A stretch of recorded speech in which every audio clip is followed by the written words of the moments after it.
Welcome to another episode of Soul Man Wrestling Podcast. I'm your host, Brian Battisto. Today's guests, we have Iron Faith Wrestling Club coming on the podcast. We have Ebed and Stephen Jarrell. Ebed was a two-time national qualifier for Drexel University, and Stephen was a national finalist for a Division III school. We're excited to have them on. They have a pretty successful club out in Rhode Island, and really excited to pick their brain and see what they're doing out there in Rhode Island. So really excited to have them on as guests. Hoping you guys enjoy the podcast.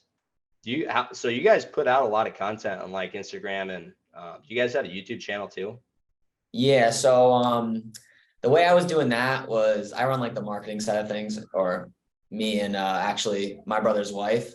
Yeah. But you know, like shorts, like Instagram shorts or YouTube shorts and reels and all that stuff. I essentially like for those things, I'll just post on every platform. So like Instagram reel goes to TikTok, goes to YouTube. And that helped grow the audience. The long form content, I haven't been able to like necessarily figure out how I want to go about it, but we do have like technique videos, like a 3-minute long or 4-minute long YouTube technique video that I have on there. And then I try to do some vlogs. Went all right. I actually, the kids really liked it. It just was a lot of work. And I was like, I don't know as a business, if I should be focusing on that or focusing on running the club. Yeah, I think the long form stuff, I mean, it's definitely more niche, right? Like, the stuff like that, maybe I'll talk about with guests, like other wrestlers or other coaches might like it, but like, is the random person necessarily going to be super interested in it? Probably not. And I think especially with kids too, they have such like a short attention span. If we have like an hour and a half podcast, it's like they might not watch the whole thing. Yeah, it definitely is. There definitely is like, I think, a different audience. Like for me, I'll scroll through and watch like short, funny videos. Like, it's easy to do that for hours, but at the same time, if I'm driving or I'm like working out of the gym, like I might put on a podcast and be like, an hour and a half, 2 hours deep on something. And usually for me, like if I'm listening to a podcast, it's either like I'm going on a long drive or I have like, usually for me, it's like some business thing I'm trying to like listen to learn. So it's usually for me, it's like entertainment, but also the learning aspect. So for us, we would kind of have to try to find some way to mix the two, like some sort of entertainment portion where like people are kind of interested in just listening, but also like they're going to get something out of it instead of just pure, entertainment. Yeah, I think definitely having that mix, right? Like, because, there's people that might be relatively new to the sport or might not really know too much about it, but they see, somebody doing a flip or like doing like some cool dance or whatever, whatever's trendy. It's easier for them to watch. But I think Ebed, you did this technique. I left a comment, but it was like this underhook where I had like a head pinch where I think the other guy had head position. And it's like stuff like that. It's like, oh, that's a cool little trick. And we have a lot of guys that like underhook stuff. So it's like, I'm going to steal that. I'm going to mess around with it. Some of our guys. Yeah. I like your guys' shirts. Thank you. Yeah. Iron Faith. I like how they're different though. You got the grappling one, Steven, and then Ebed, you got wrestling and it's like wrestling, each one, judo. each art kind of like spelled out: wrestling, judo, jiu-jitsu. I don't have an Iron Face shirt, but I got an FCA camp. I don't know if you guys can see it. It's kind of blurry. It was up there for a second. Yeah. Let's go. Yeah, we've got a handful. Like we have a handful of different shirts. We're trying to. For us, it's been like a big part of our branding is like people wearing our gear, having them wear it in practice. So like as we're taking videos, that helps us as well. But also it's like, it's the only thing I ever wear. Like if you look at my closet, I literally probably have like 40, 50 shirts and it's all like Iron Faith. And I have it like in order, like lightest to darkest. And then like tanks to short sleeve to long sleeve to sweatshirts. It's like literally the only thing I ever wear. I try to like not wear it out like too much because I mean, for one, like I'm never doing anything bad, but it's like, I don't know if it's like that. You guys are out in Warwick, right? Rhode Island. Yeah. I don't know if it's like that in Warwick, but in Bakersfield, like there's so many people that, either wrestled for a little bit or like their brother or cousin wrestled. So like I'll go somewhere and people see my ears or they'll see my shirt and like, oh, like you wrestle. And then it'll be like the classic, oh yeah, my buddy in high school, I think he was a state champ or like something like that. So sometimes, I'll humor them always, but I'd rather not get the attention, I guess. But it's like you're a celebrity out there. But it's like they don't know who I am. They just know, Yeah. I look like a wrestler. So immediately they'll start telling me a story. But Like, don't mess with this guy. He's got the messed up ears. You know what I mean? Dude, all the time. And it's like, if we ever get into a confrontation, I'm probably gonna run away. Like I'm not fighting anybody. You know, like I'm not really trying to get stabbed to death or something crazy. It's like, no. I mean, when I was a little bit younger, you know, like I go to the bar sometimes, and you know, I would never go crazy or anything, but that would be like, I don't want to go somewhere and then have 4 or 5 people that are, you know, out of their minds a little bit, just trying to talk to me about random things. But it's okay. I get it a lot of times because I'll wear it to the gym and somebody, oh, like I've heard of that. Like I know that Iron Fade thing. Like I watch those videos. Like they have no clue who I am, but they're like, or sometimes they'll be like, I think I've seen your face like on the videos. Like, yeah, like I'm one of the owners, like you know, whatever. But it's like for me, it can be a conversation starter because sometimes the guy will be like, oh, like my kid's been trying to get into wrestling and like we didn't know where to go. And then I'm like, perfect. Like, we try to use it as like we know it markets well kind of thing. So let's get some people in the door. For sure.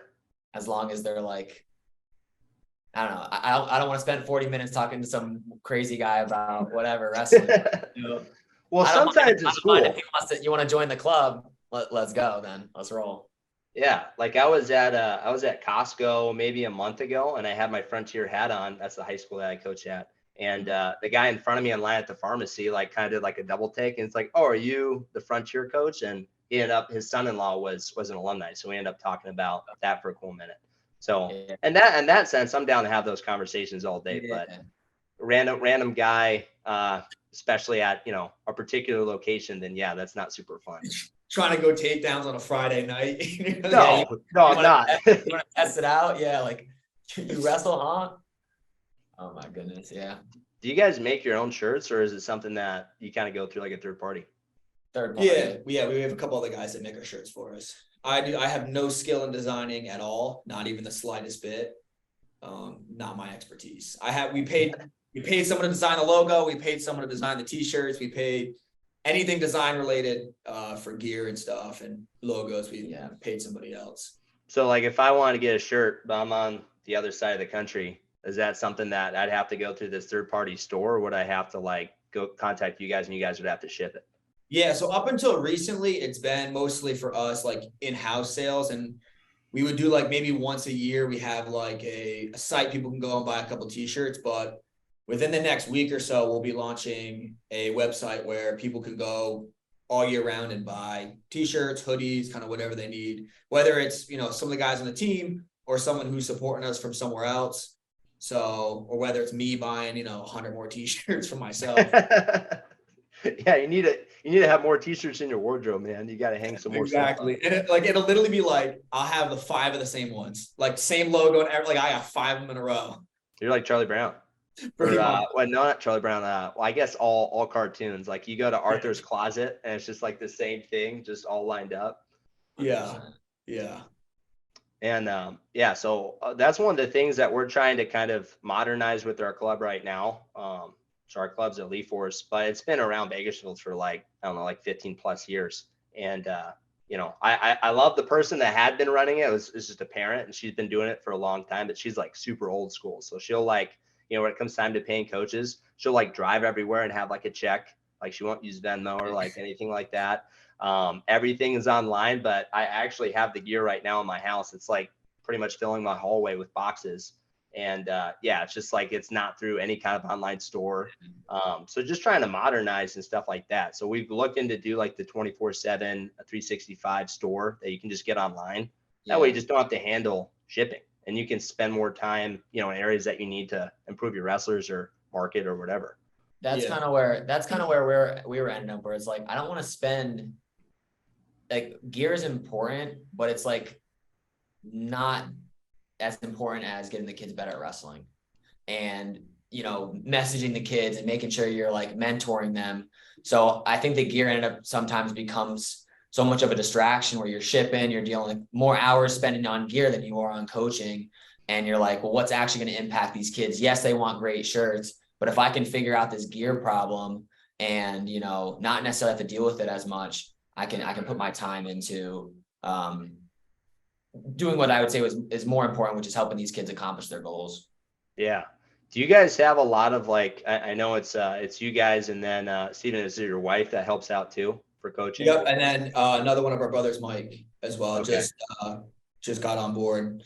We actually just partnered with him last week. So Nice. excited. Yeah. So it originally started. So a little bit about 3 months before COVID was when we first started, and it was just me.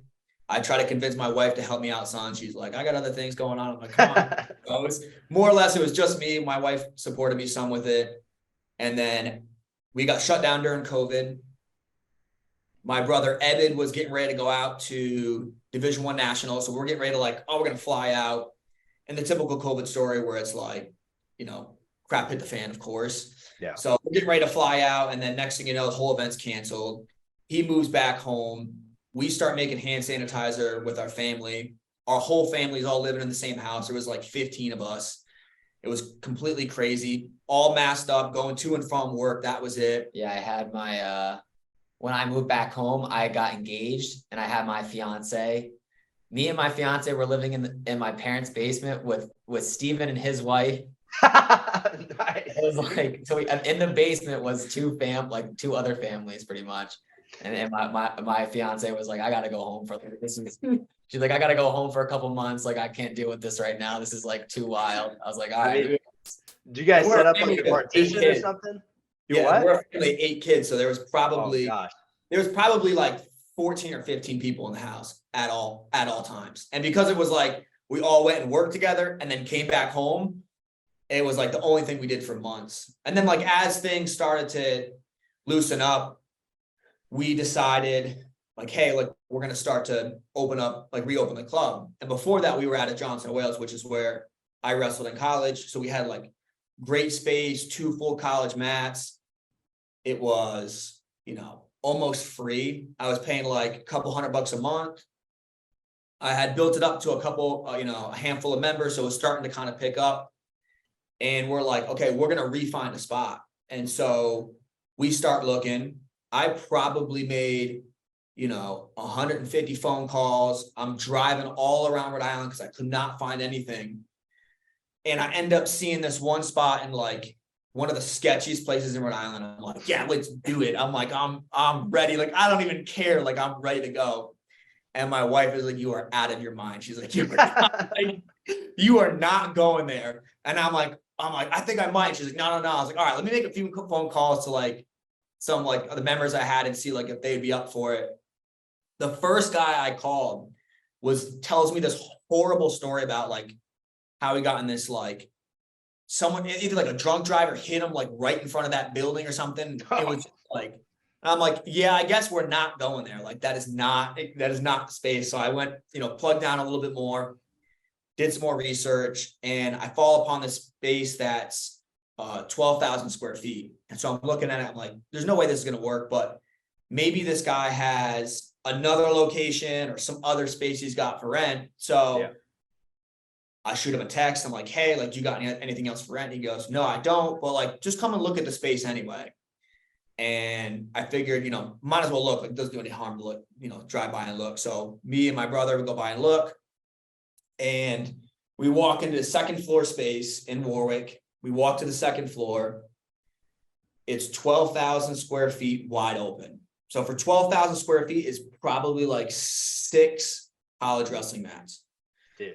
And so I'm looking at the space like, yeah, obviously this is absolutely sweet. Like, yeah, this is awesome. But I'm like, there's no way this is going to work financially.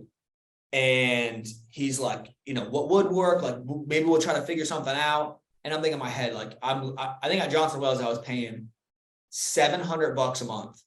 And I was sweating that at the time to run the practices. This guy's like, oh yeah, it's going to be, it's $4,000 a month plus this, that, and the other. And I'm sitting there like, I don't even know. Like, I was having a hard time with the 700. I don't even make $4,000 a month. I'm like, I don't know if this is going to work. And then I was kind of just like, if it's supposed to happen, it'll play out. And I've kind of made the joke a little bit, like, what's the worst going to happen? Like, I go bankrupt. Like, I'm not, it's the middle of COVID. I go and start it. What's the worst that happens? We start up and then the business fails. Like, something my dad always told me was a lot of people are afraid to like lose everything. Like they'll say, oh, I don't want to lose my house. I don't lose my car. And it's like, you have a house you don't even own. You have a car you have payments on, you don't own your car. So a lot of times people have this fear of like losing everything. But then when they go look on paper, like you don't have anything, you have nothing to lose. Like, okay, you lose the house that you literally owe $350,000 on. Like you don't even own the house, the bank owns it. You paid so like for me looking at the situation, the worst case was really like resetting. It was just starting over again, which was like, I'm starting over again now anyway. So I really wasn't, as much as there was definitely a fear aspect, I was definitely nervous of doing it. For me, it just felt like the right thing to do. So Ebed and I talked some and we pulled the trigger on it. And that's when I brought him into the business because I didn't want to do it on my own. And I've grown up obviously with my brother and I know what he's capable of. And I thought we would be great together in business. So we essentially partnered up and started the club. That's awesome. So you ended up getting that space and that's the space you have right now? Yep. That's the space we have right now. We ended up getting it. And the reason we even got it at a good price is because there used to be a church in it before.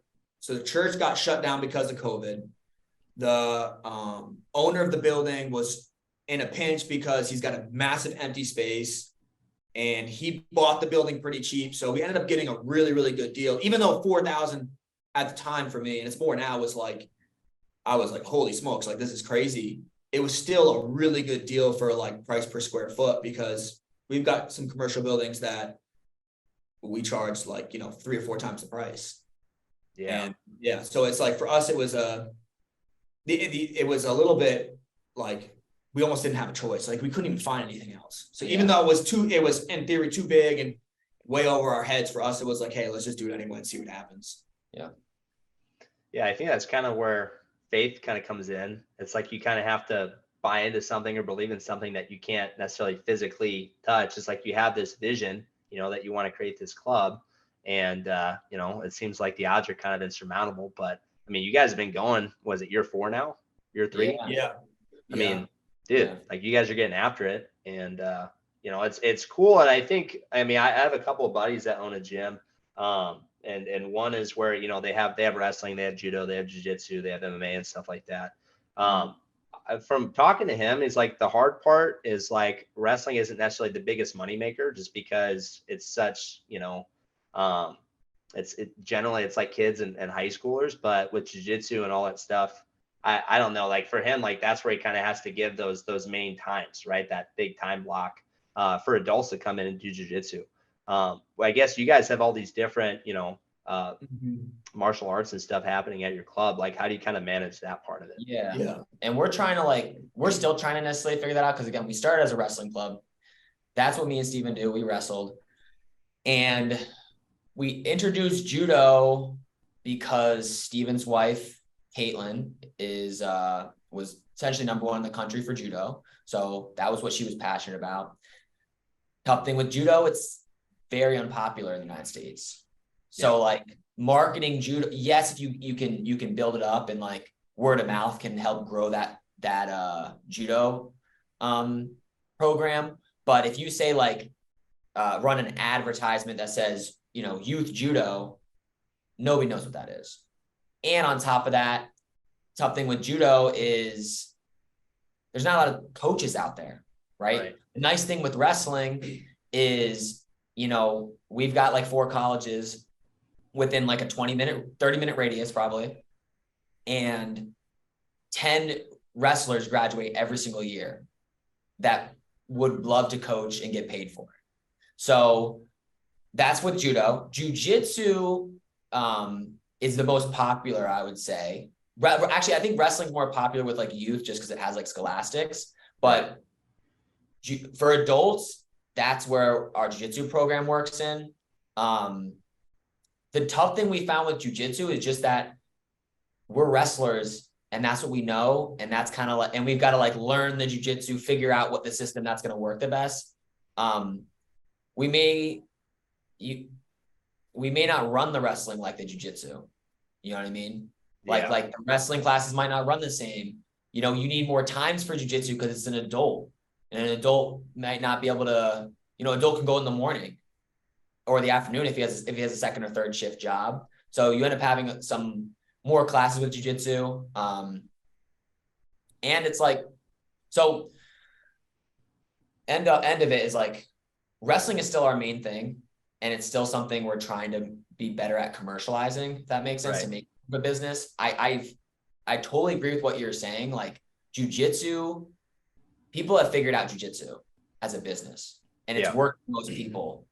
And we want to do that as well. But we also want to figure out how can we do the same thing with wrestling? And we've tried to implement similar things. You know, we have a belt system now for so hopefully that can help with retention, right? Like the kid's going to leave because of football. Well, hey, you know, I want to get the next belt. So I'm going to keep doing wrestling. You know what I mean? And the reason why we even started that is we would have kids literally say, hey, I would sign up, but I got to finish getting my black belt in karate. So people are giving us that excuse. So we're like, we need people on our side giving football that excuse and the other sports that excuse. So we've added that in, and we've added some other things in to hopefully, we're still dealing with that. Like wrestling, definitely turnover is very big. It's seasonal, but we're hoping to, grow our jiu-jitsu program, but take the things people have found with maybe jiu-jitsu and even just regular gyms and implement that into our wrestling program to help build that as a business. Yeah. And going off of like the belt system portion. So we do it for like shoelaces, and a big part of it is really most people who quit wrestling quit because it's too hard. So it's not that it's not even necessarily it's too physically hard. Like obviously it's very physically hard. It's probably about the hardest thing you could possibly do physically, but it's the mental side of things. It's you show up to practice and you're in a room with 30 other people who have been wrestling for 2 or 3 years. They beat the absolute crap out of you. Coaches showing technique that you don't even know what's going on. So it's way over your head. Then you're going home and you're thinking like, I'm never going to be able to catch up to these kids. So there's that portion of like somebody will come and start. They get beat up in practice. They don't understand the technique. Then they go home and they're sitting down playing video games going, I'd much rather do this because I'm never going to be good at wrestling. And so the belt system or the laces system is really our way of helping the kids to get small wins along the process and say, hey, listen, maybe you're not going to beat that kid who's been wrestling 3 years in 2 weeks of practice. But what you can do is you can set this goal of learning these fundamental techniques so that you have success down the road. And so they go home, they watch these technique videos, they come, they do the techniques in practice. And what it happens is they build these small wins so that when it comes time for them to compete, they've already kind of stacked wins up. And in their head, they're starting to say, oh, wrestling makes sense to me. I'm actually picking it up pretty quick. I'm smart. I'm getting stronger, instead of them just thinking, oh, I'm a loser and I'm never going to be able to do it. So the laces, it was really a way for us to help develop some system to give wins to these kids as they're progressing.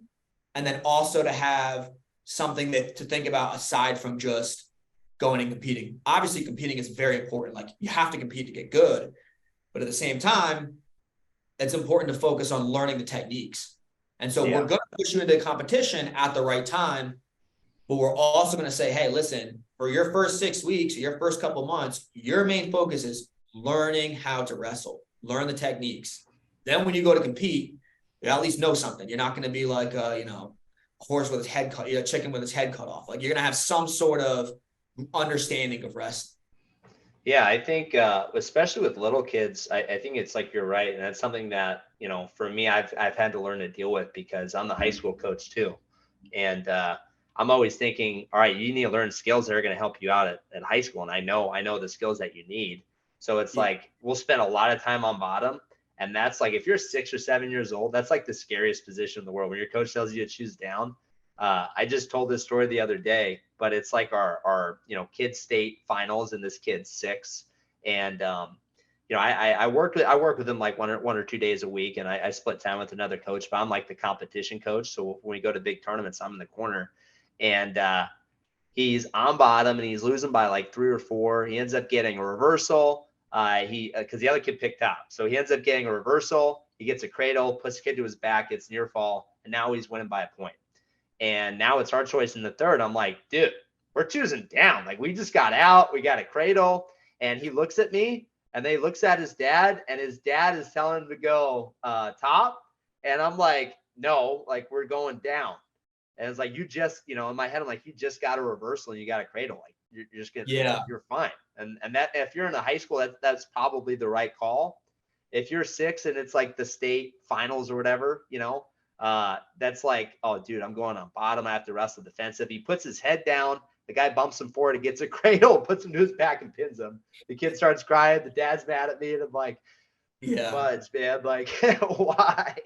Yeah, that's it. For us, there's one of the things we really try to deal with, because we've got at least 8 wrestling coaches, and everyone has some things that are different, like technique wise. So we try to kind of implement, like, what philosophies do we have wrestling wise that we want taught across the board.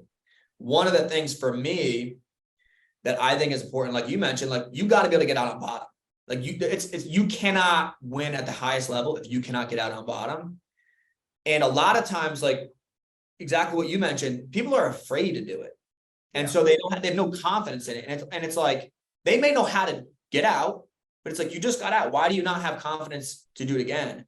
And so we had a competition a couple weeks ago where one of my athletes, he gets like a takedown, second period, his choice. He's like, he gets ready to go defer. And I looked at you will go down right now. Like, we are not playing that game. I don't like, if it's the state finals or a big event, sometimes there's some slightly different things you can just be like, this is an off-season tournament. Like, you're going down right now, you're getting out. Like, you're not being soft. We're not doing that crap. Like, you're going down right now.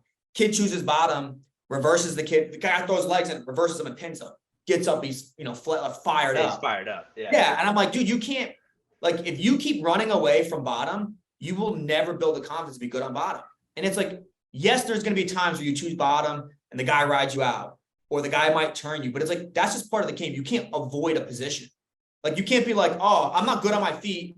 I'm just going to let the guy take me down and then start from there. Like, you got to be good in all positions, and you can't run away from the thing you're afraid of. Like, if you want to be good on your feet, you got to train on your feet. You want to be good on bottom, like, you got to go down in matches, especially in the off season when, there really isn't that much harm in losing a match. Like, so for me, like, that was even though sometimes it's going to bite you in the butt, having that philosophy, like, listen, you're going to be afraid to go bottom in the beginning, but you got to do it anyway. Just go down right away. Because when you look at it points wise, it starts to make a massive difference. And especially college now, it's going to be a little different with the 3-point takedown, but I don't know how you guys feel about that. We can talk about that. Yeah. For high school, it's like this. Think of wrestling a match, okay? We'll play the same match out 2 different ways. Me and Ebed are wrestling, okay? First period, he gets a takedown. He rides me out. It's 2-0. On paper, he's better on his feet, okay? He could choose neutral. Maybe he gives another chance at a takedown. He chooses bottom. Instead, he escapes. He's up 3-0. I had to take him down 3 times to tie the score up. Okay, he's up 3-0. Not only did he get the first takedown, but he also got out on bottom. That's starting to mess with my head. I'm going, the only way I win is if I turn him. So there's that mental aspect of, like, I just got defeated in 2 positions. And the way I look at it, the odds of him getting another takedown is pretty high. If you got a takedown and you got out, then you got another takedown, you're up 5-0. If you're up 5-0, a lot of people quit. A lot of people mentally, they start doing stupid crap, and it becomes easy to rack up a turn or another takedown or 2 more takedowns. And for me, I like to chase takedowns because that's where I was good. But whatever it is, if you're good on top, you start to turn. Versus it's we'll run the same match again. He gets the takedown, it's 2-0. I choose he defers. It's my choice. I just got beat on my feet. I'm not gonna go neutral. I gotta go down. So I choose bottom.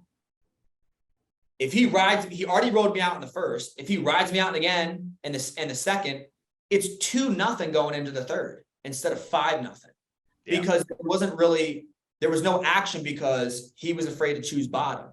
So again, it's not like, obviously not every match is going to always play out exactly like this, but you got to be able to get out on bottom. Yeah, go ahead. Yeah, that's a very common match where like you get taken down, you get ridden out, you tell your coach you're going top, then the kid escapes, and the kid takes you down again. And I think that 5-0 match happens a lot going into the third period because you chose top when you really shouldn't have. Yeah, I think especially like how you said, like if you're at a postseason tournament or in the state tournament, you might coach a little bit differently. But like the way that like our philosophy is it's all about trying to get the guys the best where they can be by the end of the season, right? So yeah, in some of those matches, like we're probably gonna have to choose down, right? If it's something we're in the postseason, and I think our kids for the most part are pretty proficient on top, we might defer in that second period if we're down by 2, just to get them to go down, and then we can get a feel for top. And then, if it's our choice in the third, we can kind of decide where we need to go from there. It might be neutral and get 2 takedowns, or it might be go down or what have you. But yeah, like because I think like for me, if I got the takedown, I go down. If it's 0-0, I like I normally go down, but I like the idea of like you defer to see how it goes, to see how the top plays out, because the kid could be really bad at bottom, and if your team's good at top, I think exactly. Yeah, I would do that. I have a couple specific kids that I coached for quite a while who on their feet they didn't feel that comfortable, but they were very good on top. And so if it was a 0-0 match, I would say you defer because the kid may choose bottom. Now you have 2 chances on top. And this is something that my college coach, Lonnie Morris, would say all the time. Like we had certain guys who came in who were horrible on their feet. Like they would never get a takedown, but man, they throw legs and rip your head off or whatever, rip your shoulders off. So it's like go 0-0 in the first period with most people. Second period, you defer and they choose bottom. Third period, you choose top again. Or second period, they know you're good, so they don't choose bottom, they choose neutral again, and it's 0-0 again. Now it's third period. You have a choice. Either you pick top and ride him out or get your turn, or you pick bottom. But he used to preach, like, give yourself a chance in your best position. So I definitely do believe in that. Yeah. But at the same time, I do believe, like, if going bottom makes sense, like, you need to go bottom.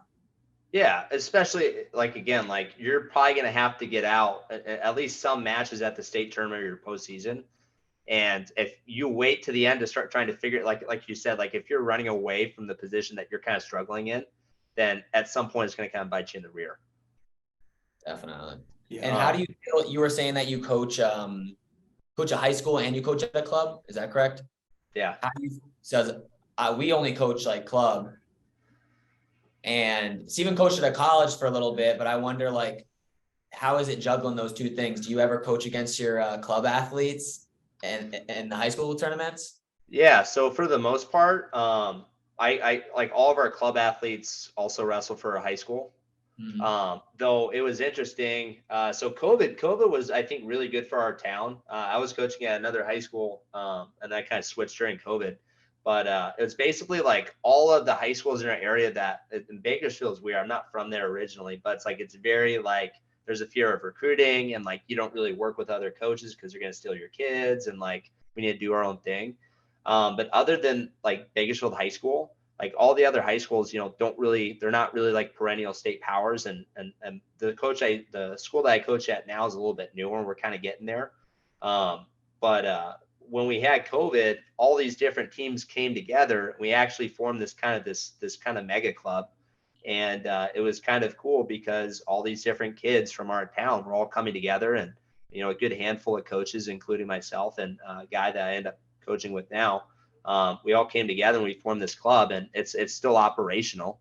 It still operates, and it kind of has a mix of kids. So yeah, sometimes we'll be in a high school and we'll be during the season. And there's like a couple kids that we'll coach against that I used to coach back when COVID happened. And we're kind of coming out of that now because it's been, 3 years, but yeah, so sometimes we'll have to do that. The big thing was juggling, honestly, is just like time, like straight up, like, cause we'll have like a morning practice And then, I teach. So I'm in the classroom all day.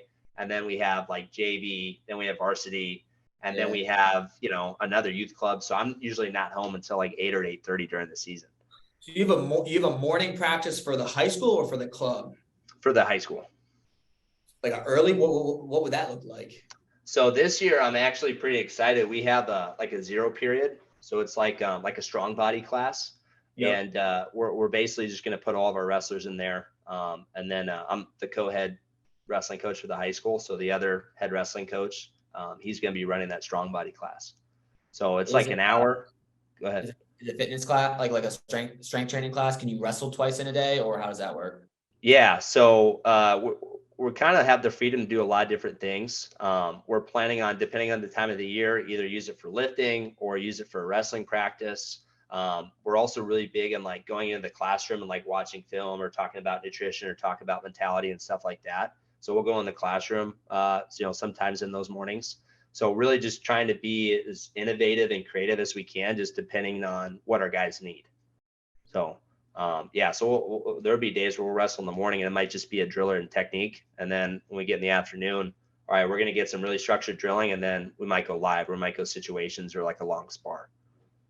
I wouldn't mind testing something like that out, like at the club this season, like when wrestling season starts, just doing a 5 o'clock class or something, see how the kids, because most of our guys during the season, club wrestlers during the season they have to be local because it's hard to get the drive in. So we have there's 2 high schools in Warwick, which is most of our guys during the season. But I wouldn't mind testing that out. I mean, it's worth it. We run for like a month, 4 practices or something like that, once a week. Yeah. I mean, you could probably definitely do that with the high schoolers, because some of them will be able to drive themselves. I feel like it would be tough to do it with kids. Yeah, I think a youth thing wouldn't make sense, but I'm thinking maybe people would really like it. I don't know. Maybe people would be fired up about it. It'd be similar to hockey. I mean, those people are nuts getting up at oh my god in the morning to get on the get their skates on or whatever. It'd be, I don't know. Yeah. Who won? Do you guys follow hockey at all? No. Our brother-in-law does hockey. I can't. I don't follow any sports, to be honest with you. I haven't. I've watched one. I've gone to one game. I went to one baseball game in the past probably like 10 years. And I've probably watched maybe 1 or 2 football games in the last like 6 years. I don't know what's going on. And I don't know what's going on in the world outside of really outside of wrestling. I watch some UFC stuff, but even then I'll just kind of follow the wrestlers, but that's about it. When you guys go out and let's say you're in like a social setting, right? Is it automatically go right back to wrestling and you're talking about that? For me, I really don't hang out with anybody who's not involved with my business or wrestling, so it's my wife's father owns a wrestling club. So if I go there, we talk wrestling the whole time. If I'm hanging out with my family, we talk business. So I don't really I would say I had 0 friends that I just go hang and do nothing with. I don't, and I'm not against doing that. It's just my time is limited. And so I spend all of my time with people in my business or family. Yeah. That's it. Yeah. I'm pretty similar. I mean, I do some stuff with my church and stuff like that. But other than that, it's I don't know, I don't get that's what I'm excited about, at least at this point. I mean, it's not I used to do engineering when I first graduated college, and I was I don't know, I never would talk to anybody about that. That wasn't very exciting for me. But now that I'm able to do this full time, I mean, I'm constantly gotta check myself when I'm with my wife, constantly talking about the club, and she's and Steven's wife does judo, did wrestling. My wife's I don't care about wrestling. Yeah, that's why I asked, because whenever my fiance and I we go out, my network again is pretty much all wrestlers, and how I met her is her little brother wrestles for our club, so that's how I met her. So whenever I go over to her house or her family's house for dinner, I always end up talking to her stepdad just pretty much the whole time about wrestling, and her mom, and she's pretty good about it, but it's oh, there they go talking about wrestling again, and it'll just be something random, and it'll be like a 3-hour conversation. Yeah. Yeah, that's exactly how my father-in-law just built a wrestling gym at his house. So it's way bigger than you would expect. It's like pretty much a full wrestling mat. Like it's a big space. It's in his barn. So he's got this like wrestling man cave. So now it's like a whole nother level. It's like if I go over there, I'm guaranteed to be like wrestling with my brother-in-law or wrestling with someone at the barn. Like we might have a few drinks and we're wrestling for like 7 hours or whatever. Like, but there's no shot I go over there without like talking about wrestling. It's not even possible. Yeah. I have this theory, and it's one that I share with my buddy. And so I lived in the Midwest up until I was 12, and then I moved to California. But we have this theory. It's like, because if you look at like the areas that have like the best wrestling in the country, primarily it's the Midwest and the East Coast, all those places for the most part have basements. California has no basements. So it's like when it gets cold out, you guys go down the basement and wrestle.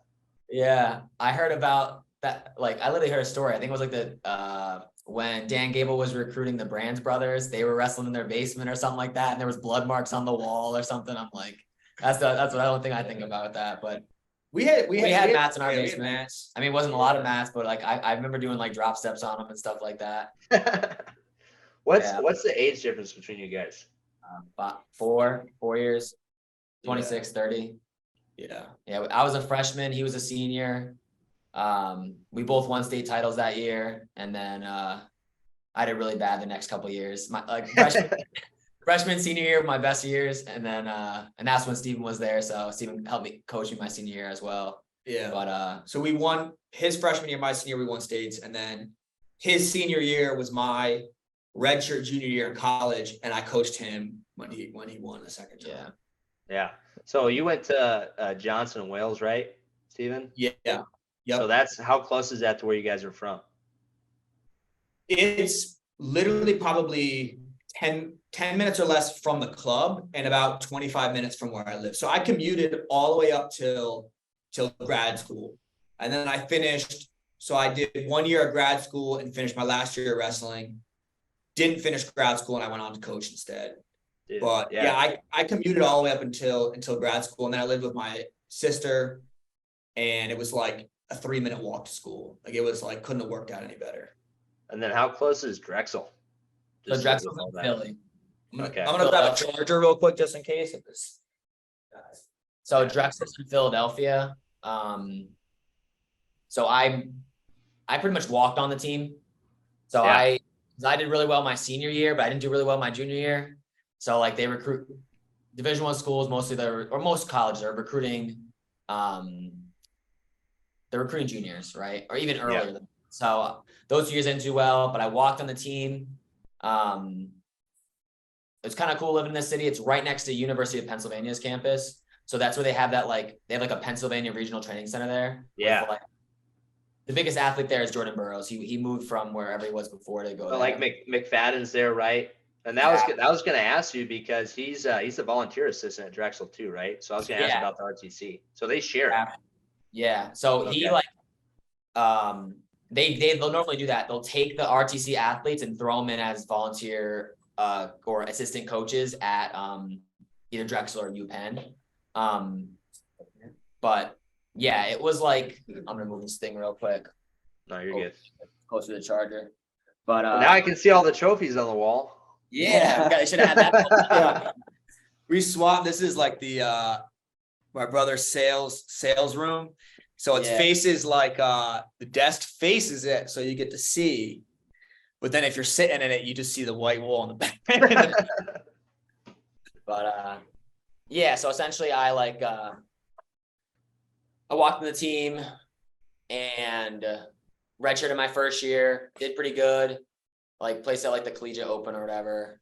And then ended up getting the varsity spot halfway through my redshirt freshman year. And then went on to qualify for nationals twice, beat a handful of All-Americans. So definitely I feel like my story was like a success story for sure, especially coming from a state like Rhode Island, where it's like, I would say at the time when I was wrestling, it wasn't that great. Right now it's a lot better. But it's just small in general. It's like, how good can a state 45 minutes wide, Yeah. as a whole, but yeah, so like I ended up doing well my senior year in high school, then going there, and I ended up earning a full ride by my senior year, which was probably my biggest achievement. Cause like, it not only do you have to perform well, you have to like be a good leader, and you have to show, and you have to ask for it too.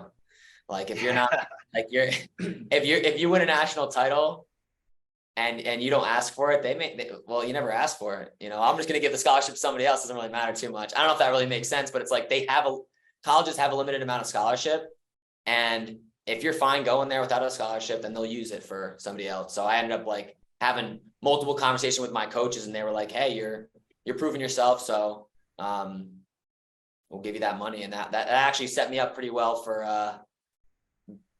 after I graduated, because they'll give me a stipend for where I lived, right? Nice. They give you money for like rent. And I was able to and I worked a little bit. So I was able to stack up some money and buy a house like pretty close to after I graduated because of that. So that's a cool story, man. Like, you're a diamond in the rough. I was kind of the same way. Like I never placed at the state tournament, ended up walking on at CSUB. And then eventually earned a scholarship. But I kind of set it up to where it was like my senior year. I already graduated, and it was my 5th year. And my coach gave me some money. And then I did this like residency program where I got a stipend for that. So I was teaching 3 days a week while I was competing, just like a normal Division I schedule. Dude, it was hard. I learned how to manage. Well, not really. I struggled a lot. But the big thing is I didn't ask for help, which kind of set me back a little bit. But just learning how to time manage, I think was the biggest thing I could get out of it. You're telling me your schedule now, man. That's like teach. I guess summer you have a little bit more relax or a little better of a schedule, I'm guessing, or no? Yeah, it's better. It kind of just depends. Like I try to make sure I have time just to get away from people. Like I'm gonna go to like my fiance's family has like a houseboat. So I'm going to go there this weekend and just be away from my phone. And then I get back, and we're going to go to Yosemite. I've never been. So I'm going to go climb a Half Dome, and that should be fun. There we go. But just get away from people and recharge. Yeah. Are there things that you guys do, like, cause sometimes, they talk about like there's burnout, especially with coaches, right? And you guys are both married. And I think that's something where it's like, you spend all this time working on your club and helping kids and stuff like that. But it's like you also have to spend that family time and you time. How do you guys kind of, get away from the sport and try to, like, I guess, decompress in a lot of ways? Yeah. So I think for me, typically up until recently, my wife pretty much comes with me everywhere I go. So we go out to eat like almost every single day. So for me, like, we'd wake up, we'd go to hit the gym, we'd go work till like, 8, 9 p.m. We go out to eat and then go home. So for me, like that, like, is a perfectly good schedule for me. Like, I love it. But she just had a surgery, so she's stuck at home now. So now I'm out, she's not there. Then I get home and I'm like, usually for me, when I get home, I'm like, I want to sit and do nothing at all until it's time for me to go to bed. Like, yeah. I don't want to. I don't even want to. I might want to talk, but like a lot of times I don't. Like, I just want to sit down, do nothing. I don't watch TV shows because it's very hard for me to watch a TV show and put it down. Like, I'll get like 2 episodes in, and next thing I'm like, oh yeah, I'm gonna pull it all night and watch the whole thing right now. Like, there's no like, I can't. My wife can watch a half a show and be like, oh, and just fall asleep or like be done. I'm like, it's suspense. Like, I can't stop right now. I gotta watch this thing. So I don't watch any TV shows. I'll watch a movie. I do like a movie once in a while, but usually by the time I get home at like 9, movie's 2.5. It takes an hour to find a movie, and then it's 2.5 hours. Yeah. So, for me, it's not quite as relaxing. So I usually just like, sometimes I'll play video games with my brother. I'll like sit down and do nothing. But I do enjoy like getting out and like getting away for a bit. So sometimes on weekends, me and my wife will go like there's like a park kind of near where we live. They got a kind of a campsite type feel. and we'll just go there for the day and like cook some food and just kind of hang out and chill. So for me, like that would be my time to decompress per se. Yeah, and I'd say I'm a lot different. So like I wake up, I have a coffee, I get a protein shake and an energy drink, and I just like go into all at once? Or this is like when you're pacing yourself through. I literally like this is what I had today. I woke up, had a coffee. I like help my kids with their whatever morning routine, and my wife, whatever. I leave. I get to the office at like 9 or whatever, depending on the day. And then I walk to the grocery store from the office and I record videos, like advertisements, content videos, and I just like record them as I'm walking. I get there. Today I got energy drink, protein shake, and a piece of chicken. What's the timeline from this is like 9. I wake up at 7. Wake up at 7, coffee at 7:30. I made it to my work, the club by 9. Okay. I'm on my walk, recording my things. You know, by 9:30, I got my energy drink, my protein shake, and then I'll get like I got a chicken breast today. Sometimes I'll do like nothing or whatever. And then I work out. I get back to the club. I work out for about a half an hour. The workouts I do are just like flips and breakdance and stuff because like that's what I did when I was a kid. So I just kind of like have fun with it. So I do that for like a half an hour. And then I just like, I'm very like, I guess you could say ADHD with the way I do things. Like I have sticky notes, like a bunch of sticky notes like this with just like to-do list things on them. And I'm just like crossing them off, doing them. I'm very scatterbrained. Like I wish I was more like, like for this time, I'm going to do this, for this time, I'm going to do that. You know what I mean? I'm very like, jumping from topic to topic, getting little things checked off. And I get like a high when I finish something, if that makes sense. Yeah. I don't know. I don't want to sound smarter than I am, but it's like dopamine or serotonin. One of those gets released. Yeah. Like especially when you're checking stuff off. Yeah. I think, I mean, do you guys do that with your kids? Like having to make lists or have them do like journals or anything like that? So we have a handful of things we do. We have them. So we do like at-home workouts that they'll fill that stuff in.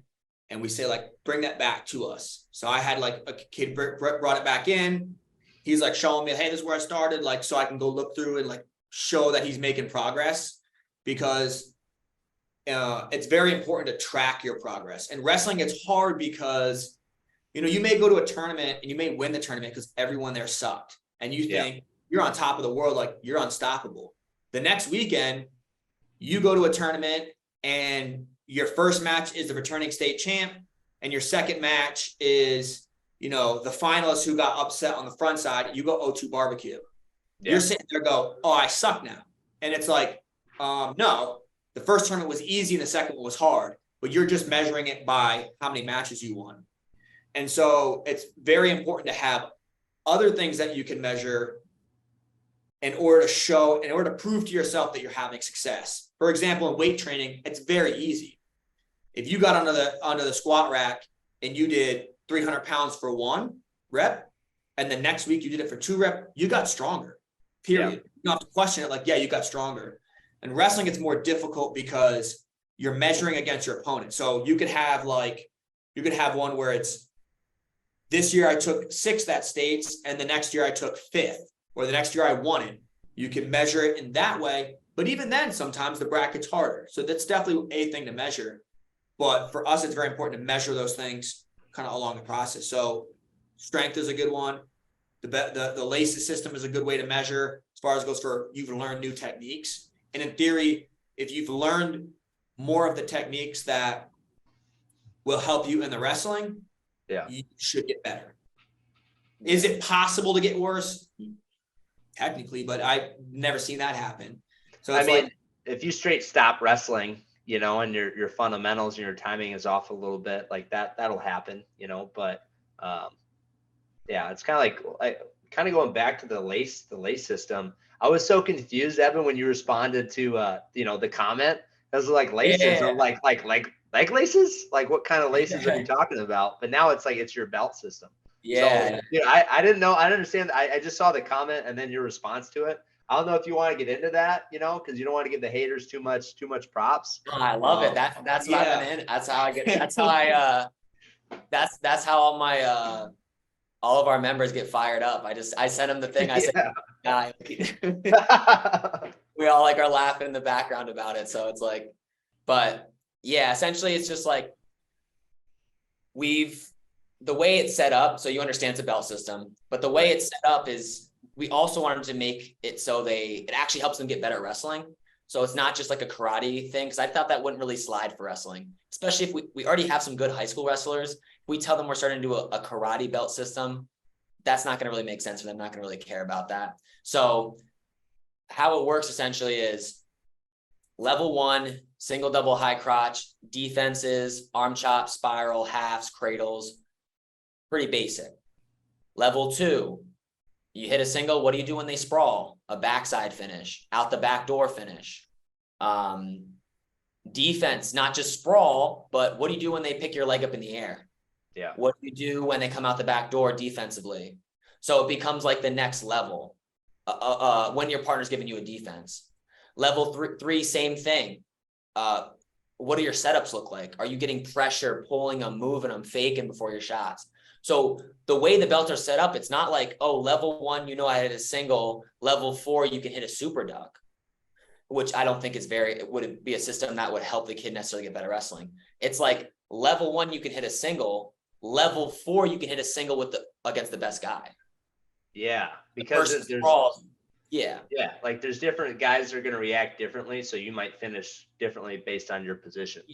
Yeah. Like you may only have, like when I wrestled, I hit a single and a knee pull single, and I didn't hit doubles really, and I wasn't really big into the high crotch either. So I agree, like it is very important that you find what you're good at, but you do get put in crackdowns. People do sprawl on you. You're going to end up out the back door situation. So that's why with our laces system, we don't have a lot of like, you know, we'll show in practices some extra little stuff, but you know, we don't have a low single necessarily. We don't have an ankle pick.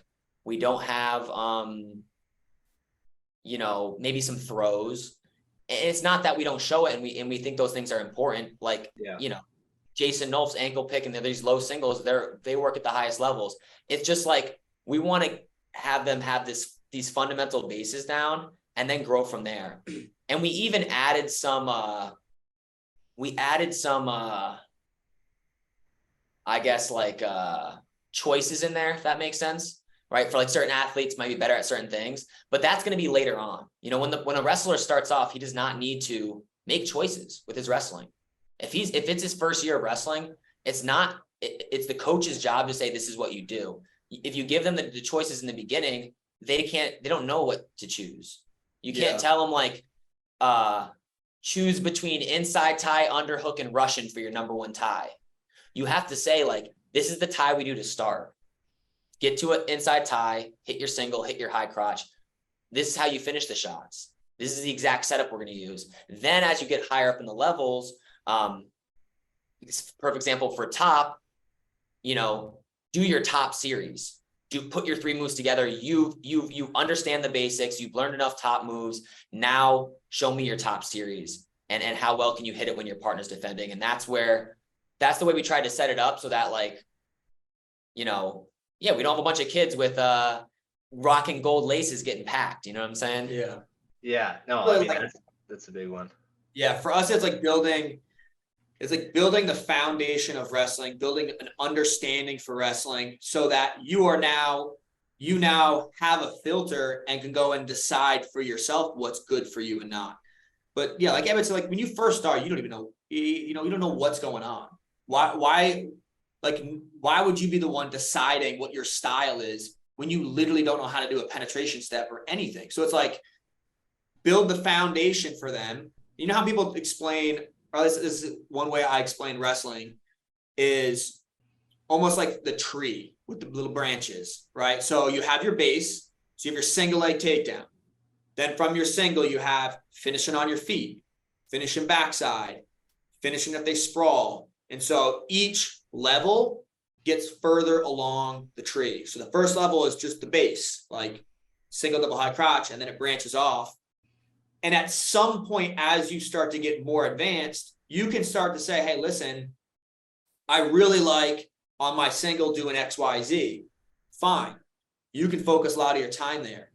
But if you have no foundation and you're like, oh, I like this lat drop, I'm going to do this as my number one thing. It's like, no, that's not like, yeah, you're going to catch some people, but that doesn't build a solid wrestler.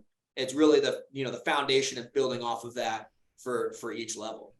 Yeah, I think like kind of you said, like, your fundamentals are your foundation. It's almost like a box, right? Like fundamentals are a box, but it's only when you really have those fundamentals, like you actually have the tools, and now you can have the freedom to like figure out what your style is based on your body type and based on your personality. Like I'm very big on, like, I think your wrestling style is reflective of who you are, right?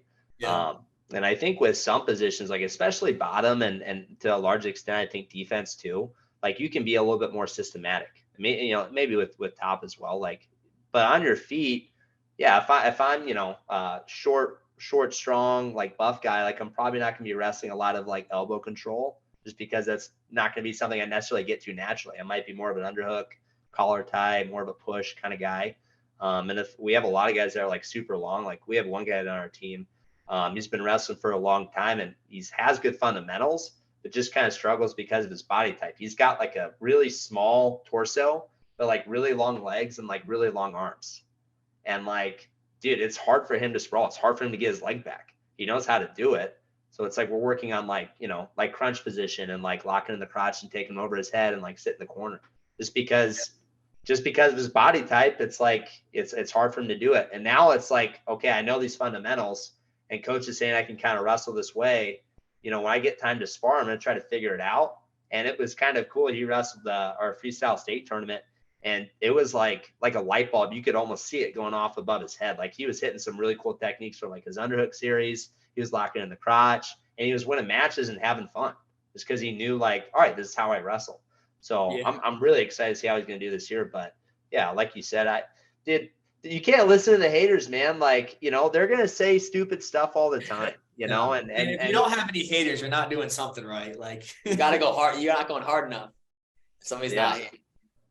So it's like people will start hating on you when you're actually doing something, when you're progressing, when you're actually like, when things are going right for you. If like people aren't walking around making fun of a homeless guy, you know what I'm saying? Like they're not, no. That don't make sense. You're not like the people that aren't doing anything. It's like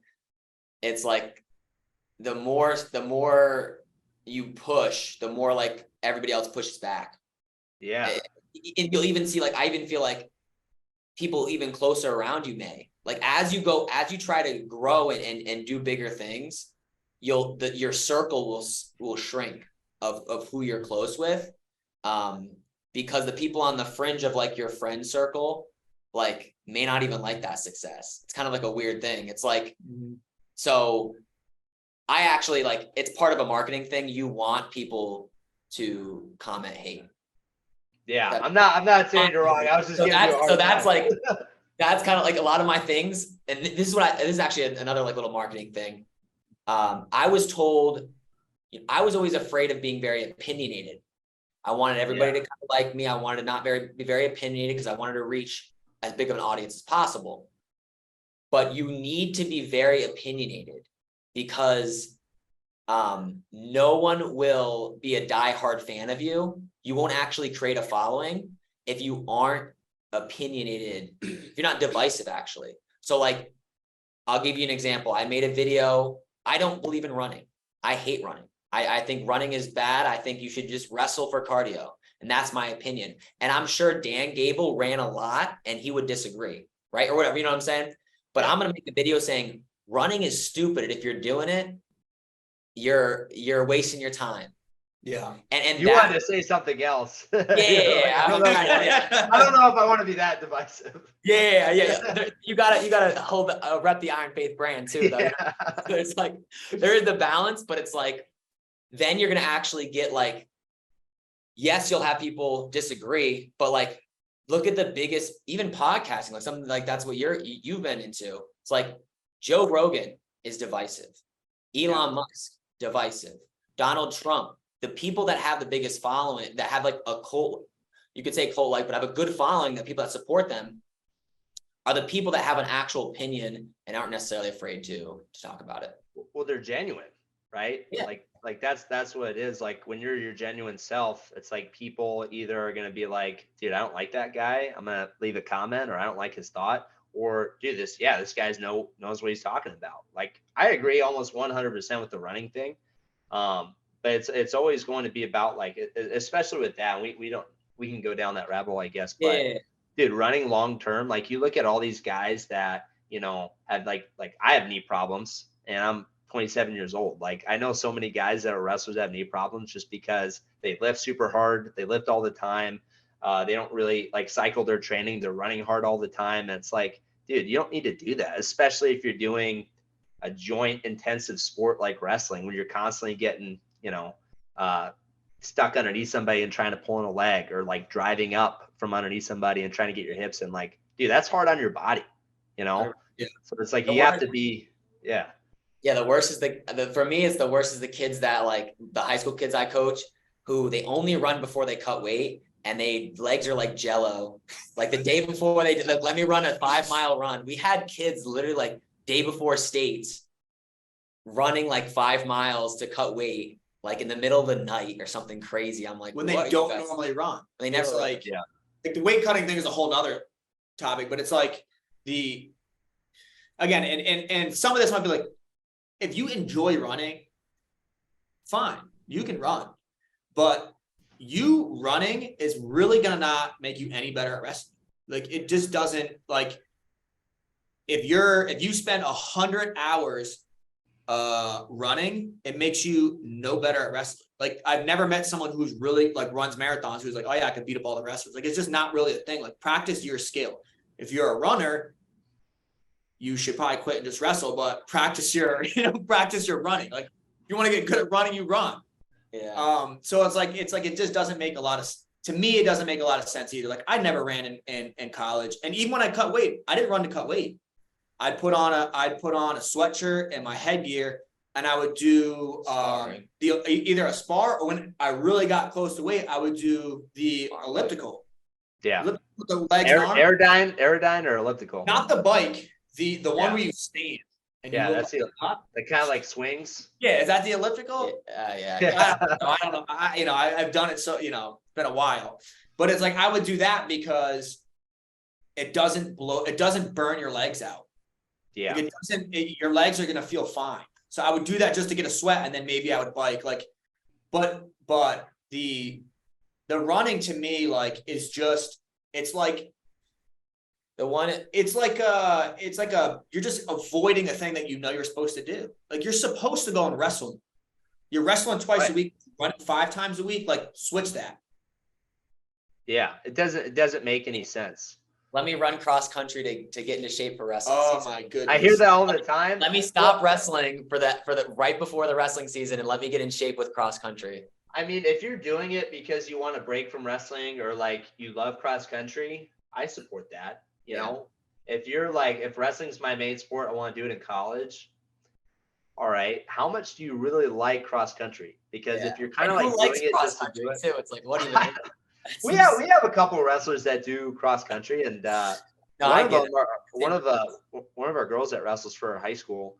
I want to say she was a state qualifier. I can't remember how she finished, but she's kind of a dual sport athlete. Yeah. But anything that's in the fall, dude, it's such like especially football. Did you guys play like football? Guy, I did football when I was younger, but I was kind of small when I was younger. If you're small and you're doing football right before wrestling season, you're just asking for an injury in mind. Yeah. I also think like I personally just don't like football that much, because it's like I've seen so many kids go into football and just blow their knees out. Yeah. And you're like, not that injuries don't happen at wrestling, but it's like you've been wrestling 6 years, and you just randomly your senior year, you're like, oh, I'm gonna go play football. Like what makes you think you're gonna be good at it? You're like, like you're 130 pounds, and there's a guy who's 220 who's jacked out of his mind, is gonna put his shoulder down and put you to sleep. Like, what are you thinking? Like, you're not living a reality. I mean, but yeah, but like, if you're in a small town and like they give you the jersey, there's Friday Night Lights, they got the pep rally. That's where we're opinionated. We're like, no, like get out of here. Well, the thing that happens too, and again, like obviously, like any person's welcome to do whatever they want. Like I can't stop everyone from playing football. I'm not like against football as a whole, but for me, it's just like you got to really know what your goals are. Okay, if you come to me and say I want to win a state title, or I want to be great at something, you don't have time for other things. Like it's like us with our business. We want to have a great wrestling club, a great judo club, a great jiu-jitsu club. Like we want our programs to be great. We do not have time to be like, hey, let's go do a lawn mowing business on the weekends. It's like you only have so many things that you can be good at in life, and you better pick the ones that are actually important to you. If someone said like, yeah, I'm a diehard football player, yeah, go for it. Yeah. I still would rather them wrestle because I just like wrestling more. But like we even had one kid wrestle with us his freshman year. And then it started pole vaulting the same year, won a state title in pole vaulting. And I even talked to him. I said, hey, listen, that's your sport. You were JV for wrestling. I would still do wrestling if you enjoy it and still have fun with it. But like, I was honest with them. Like, yeah, I want everybody to wrestle, but it's like, my philosophy essentially is find something you're good at and let's actually put some time into it. Don't be afraid to accomplish something great. Don't be afraid to like, oh, like if I try super hard, I'm going to fail. Because that's what people are afraid of. They're afraid if I do put all my chips in one basket and fail, I'm going to be very disappointed. But, it's our job as a coach to prevent that. Yeah. I mean, it's like, what's the worst that's going to happen though? Like you work really hard and then you don't accomplish your goal. Like you're going to regret, man, I wish I wouldn't have worked that hard at something. Like I think most people that I've met, they don't regret working that hard at something that they enjoyed or were passionate about. Even if they don't reach their goals. I think it's the opposite. It's like, I wish I did one more. I wish I practiced one more practice a week. Maybe I would have actually been able to accomplish the goal. Yeah. It definitely is where he said like going all in, like the same thing we've done with the club, the same thing we do our business, same thing we did when we wrestled. Like when you go all in, you will be surprised how well you'll do because you get rid of a lot of the distractions, and most people just don't go all in. Like if you wrestle year round and everybody else is playing 2 or 3 sports, like you have a better chance, especially like if you're an athletic kid, but like, even if you're not athletic at all, you wrestle year round, like you're going to be good. Like you put the time in, like you'll be good. Like it's not like that in every sport. Like it really isn't, but in wrestling it is. And for me as a coach, as much as I love wrestling and as much as like what we do is coach wrestling and we're building the programs, like it's the thing that's most important to us is really teaching the lessons that wrestling taught us. Because at the end of the day, when you're graduated from high school or you're done with college, your wrestling career comes to an end. And a lot of times it comes to a sudden end, whether it's an injury, whether it's high school just finished, whether it's college just finished, like it comes to a just done. Like, and then now you're rethinking everything you've ever done in your life, which is what happens when you finish college and high school.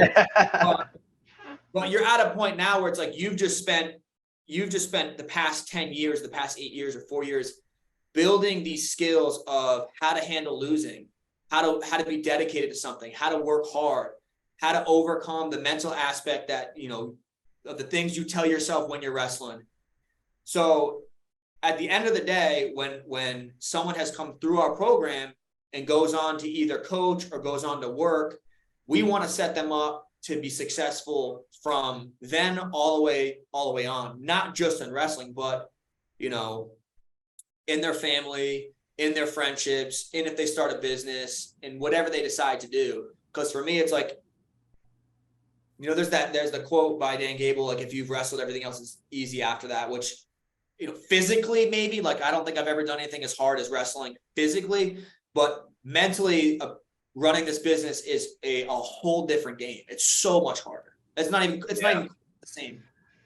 Well, I might spend more time like training hard in wrestling, but the mental side of things, when you put money on the line and relationships on the line and you're making these big decisions, it's like the wrestling match seems like nothing by comparison. But me having developed the skill of going all in, being dedicated, working as hard as I possibly can, not being afraid of losing, like just being like, hey, this is what I've decided. I've set a goal and I'm chasing after it. My wrestling's done as far as it goes for competing, but like I've just taken that process that I did to get good at wrestling, and now I'm doing it kind of in my life and business. Yeah. Do you feel like there's this story, I can't remember the book. I don't think it's called The Fig Tree, but that's like, I think the name of the story. But it's basically just about this girl who's like leaning up against a tree and she's looking up and she's all these figs hanging from the tree, and each fig kind of represents something different, like a different job or like a different spouse, like living in a different location, and like all these different philosophers. And she's kind of staring at the figs thinking, which one do I want to eat? And while she's kind of waiting, the figs kind of just rot and start to fall from the tree. And I remember hearing that at a pretty important time in my life. I just finished wrestling and I was trying to figure out what I wanted to do. Do I really want to teach? I actually applied for a couple of college coaching jobs. Like I wanted to do that. What I see a lot though is a lot of kids struggle to go all in because they think, oh, I can do all these different things, and they can. But part of it is pulling the trigger and having the guts to go execute and do something, which like even with this podcast, like I started this, I want to say like two years ago, like 2 or 3 years ago. And I stopped doing it because it's hard to be consistent and stay motivated to do something. But, you know, I think when kids can kind of learn how to execute something that maybe is kind of scary and take that faith, you know, and be able to jump into something, that's, I think, a really important skill to have, because that's something that you can apply to any basically big decision that you're going to have in your life, and you're going to have lots of them. Definitely. But how, I mean, have you guys experienced things like that and, you know, have those conversations with kids? Yeah, I mean, I definitely have had plenty of those conversations with kids, and really the only thing I can do is just share my experience of what I did. I mean, it's very difficult to tell someone, as much as I would love to be like, you should do like this, that, and the other. It's very difficult to just go and like, to go and just tell someone you should do this, that, and the other, because, you know, they're different. And then there's, you know, they may have different goals. So for me, it's like, I can only just share what I've done, what's happened in my life, what I've seen for other people. And for me, it's like helping them to figure out what do they want out of life. Like each person gets to decide for themselves like what they want to do, what they want to do for work, what sports they want to get into. And so if a kid comes to me asking me questions, it's my job to press into that and to figure out like, what do you actually want? Not like, what are you just telling me, but what do you really want? Because a lot of these kids really, really want to get good at wrestling, but just don't think they can. Yeah. And the tough thing is, it's like you kind of have to believe before it actually happens. Of course, there is an aspect of like, as you get wins, it kind of builds up. But it's like, if you don't think that you can go and win a national title, you're just going to train different. Like if your goal is to be varsity versus your goal is to be the best guy in the world, you will absolutely train different. And if you don't, like, you're just obviously not going to get the goal, but setting, like helping the kids to set the goal that they actually want, and encouraging them to think as big as they possibly can. If the kid comes to me and says, I want to be varsity, I'm going to try to say, hey, what do you really, if you could do anything, what would you really do? How would you want to win states? Would you like to win states? If that was possible, would you consider doing like what it takes? So it's like just kind of planting those seeds, because that's what my coaches did for me. Yeah. I came in, like I had won states a couple of times in high school, but I go into college. My freshman year I was JV, and I was like, oh, by my senior year, I want to be All-American. And I meet this coach, John Clark, and his whole thing was like, after every practice, the way we broke it out is we'd scream national champ. And so it was almost like, yeah, he didn't really care what your goal is. Your goal is national champ. Like that's what your goal is. So you don't set your goal to be anything lower than the best. And so it for me, it put me in a different mindset of, man, like I never really thought like, could I actually win? Like, is that realistic? And the reality is like, yeah, of course it's realistic. Like, yeah, absolutely. But if you don't set that goal, it isn't. So I kind of set that goal, and it changed the way I trained. It changed a lot of what I did to go and kind of press to actually try and win a national title.